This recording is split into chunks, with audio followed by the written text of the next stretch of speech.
Hi, I'm Neil Chethik. Welcome to the Open to Hope video. We are here speaking with Chuck Overton. Chuck is the one of the spiritual directors at Caris Healthcare, Cookeville in Crossville, Tennessee. As a chaplain, what do you generally find is the biggest concern of people on the spiritual level as they're dealing with a loss in their family?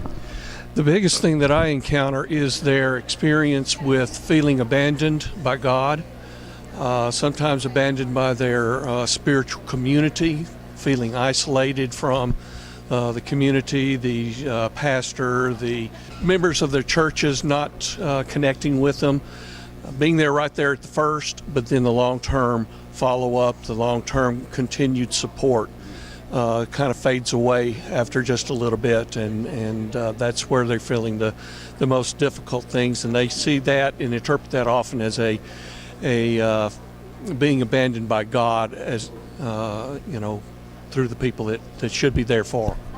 So when you're usually talking with them for the first time, what are the kinds of things that you bring up with them?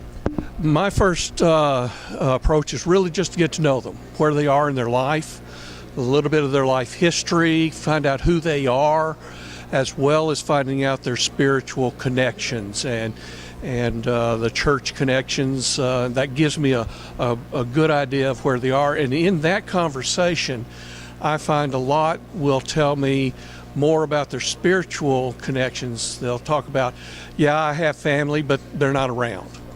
And again, there's that isolation, that abandonment. Or I have a pastor, but I don't like him to come by because he says things that make me feel bad. And so he's giving them the cliche stuff.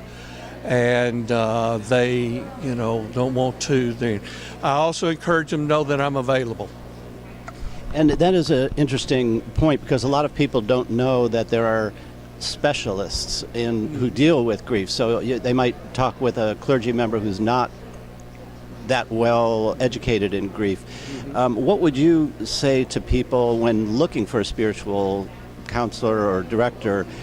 Is there a reason to go to those who have had experience or are working with hospices or hospitals? Oh, very definitely. I think as a pastor, I knew that I dealt with death if I was in a very, shall we say, busy, dying church. I would deal with death maybe once a month at the most. Generally, it was 3 or 4 times a year.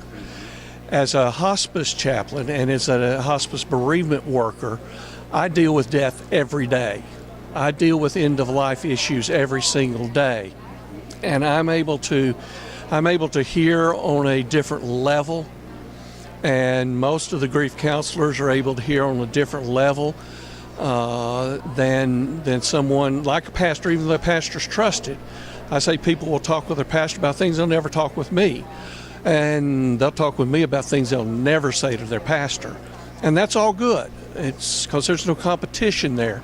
It's just we are different levels of experience, different levels of expertise, and I can hear as a chaplain with the experience I have a little bit of nuance that a pastor may not pick up on, just because of the experience and time that I've had doing with it.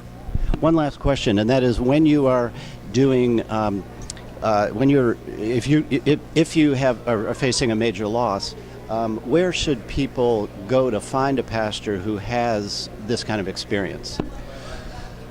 Well, hopefully their own has some, but if they've worked with a hospice, they could contact their chaplain or the bereavement coordinator, however that plays out in that particular hospice organization, and ask them if they know of a local pastor who has that kind of experience.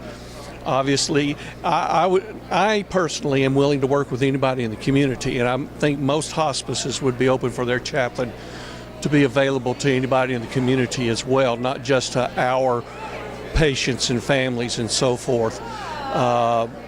Their own community, maybe their pastor knows a spiritual counselor, maybe he's not comfortable. I'm not a therapist. I do counseling, but I know when I'm in over my head, I says, okay, we need to refer to somebody else. And even in my experience and my training through ADAC and all, I've got things I can't handle and I need to refer. Hopefully the pastor's sharp enough to know that he needs to refer to and would have a good resource guide for himself. Thank you very much. This is Neil Chethik with the Open to Hope video. Thank you.